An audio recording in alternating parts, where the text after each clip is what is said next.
The time it takes for a planet to complete its orbit around a star is called the planet's year. Okay? It's related to the distance from the star. Here are a bunch of numbers. Now, for some reason, I remember that Earth is 93 million miles from the sun. It's something I learned when I was little, I guess. So planet 3, you all know that the Earth is the third planet from the sun, is 93 million miles, and it has a year that is 1.0 years. So this looks like planet Earth. So this is probably the solar system. It says some sun and things like that. This is the solar system. Planet 3, that's us.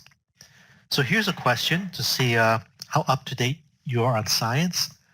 Why can I tell that this is an old problem? This problem must have been written at least 5 years ago. Why is this not a new problem? Absolutely right, Jill. There are 9 planets. And right, Richard. Pluto, which I assume is planet 9 down here, is no longer considered a planet. So these days, people consider the solar system as having only 8 planets. Yeah, poor Pluto got demoted to be a non-planet. Don't know if you guys watch Big Bang Theory. I used to watch it a lot. There was an episode where the boys were upset about Pluto. Okay, so let's open this up in StatCrunch.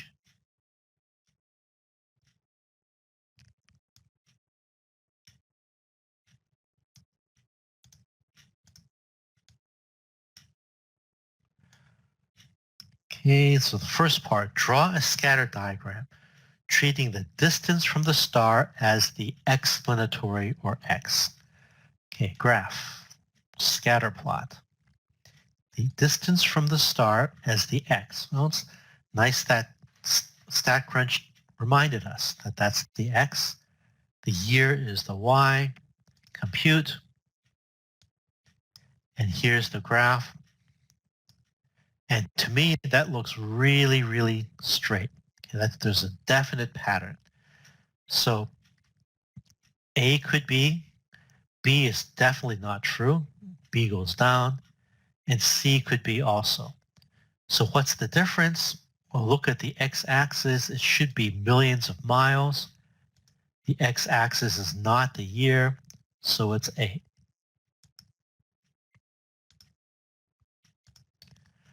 Okay, the correlation.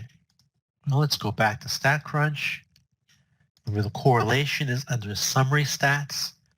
Correlation, we can add the two variables in either order, x then y or y then x. Compute.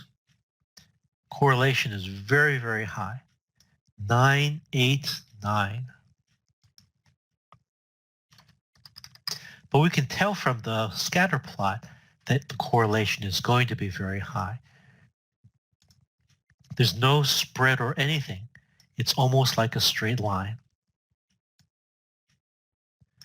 Does this imply a linear relation? Absolutely. In fact, if we were to do that calculation, correlation, and ask for the p-value, right, because we know we're doing a hypothesis test, the p-value is less than 0.0001, okay, extremely significant. So there is a significant linear relation. You see, the textbook doesn't use the word significant here because we're still in chapter 4. The textbook hasn't talked about hypothesis testing yet.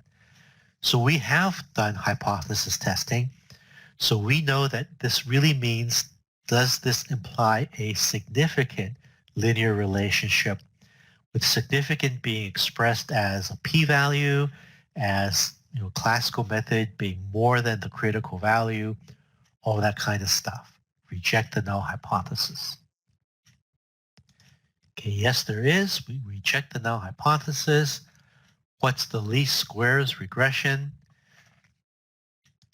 Okay, so I'm going through this pretty quickly, but all of the problems in this section are relatively similar until the very end of the interpretation. So it's a regression, the same regression routines, choose X for the X, Y for the Y in simple linear regression, compute, and here's the equation. So the number in front of the variable X is the slope. The slope is 0.65 something. So that's the number in front of the X. So this choice A is incorrect because it's negative. Choice B is possible. Choice C is possible. Choice D is incorrect because it's negative. So it's one of the middle two. The intercept is negative, so it's choice, the second one. Okay, so now I have a question for you guys. So the equation is y equals 0.0657x minus 12.504. So my question is this. Does it make sense to interpret the intercept?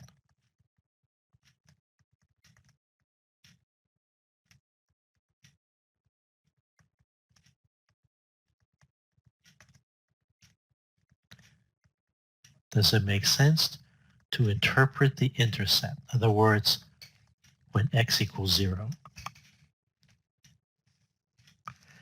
Well, this is a yes-no question. Any guesses? Does it make sense? Well, what's x? X is the distance from the sun. So the distance from the sun equals 0 means what? Can a planet be 0 distance from the sun? Probably not. I mean, that probably means the planet is in the middle of the sun. Yes. So in this case, does it make sense? No. It doesn't make sense from a physical point of view. We can't have a planet that's a distance 0 from the sun. So this is a case where the intercept does not make sense. The cola problem that we did, the intercept did make sense because drinking 0 colas makes sense. Being distance 0 from the sun does not make sense. So whether the intercept makes sense or doesn't make sense, it depends on the system being modeled. It's not a statistical yes or no all the time.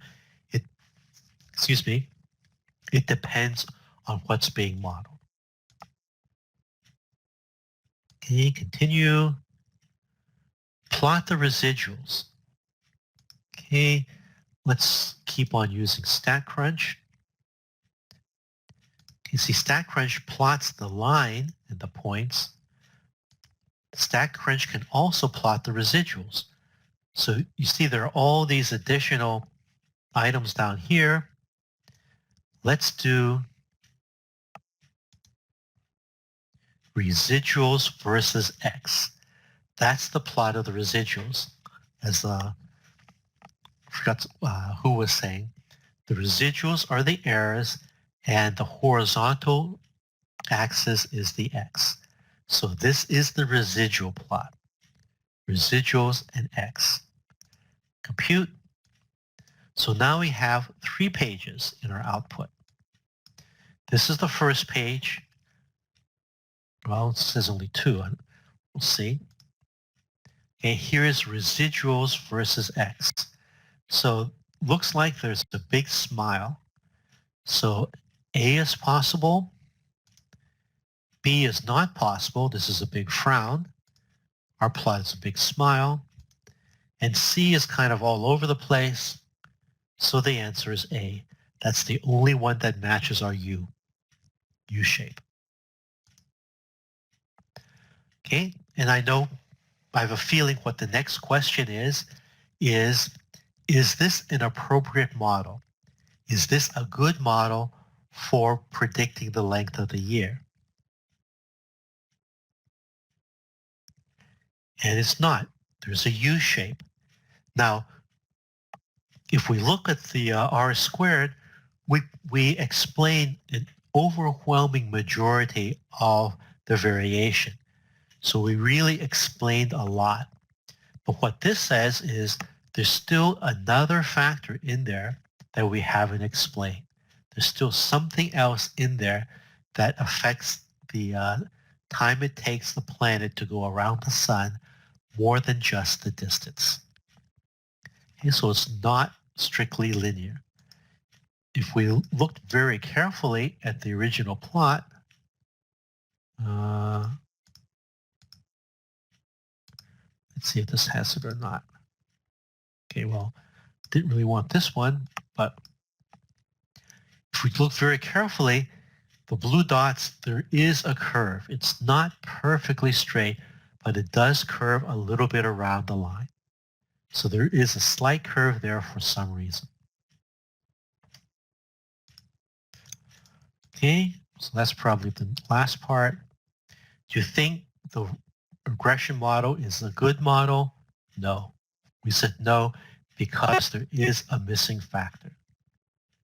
So I wouldn't say that it's a bad model. It did explain a whole lot, but it's not a good model in that it's an incomplete model. There's still something else to add to the model.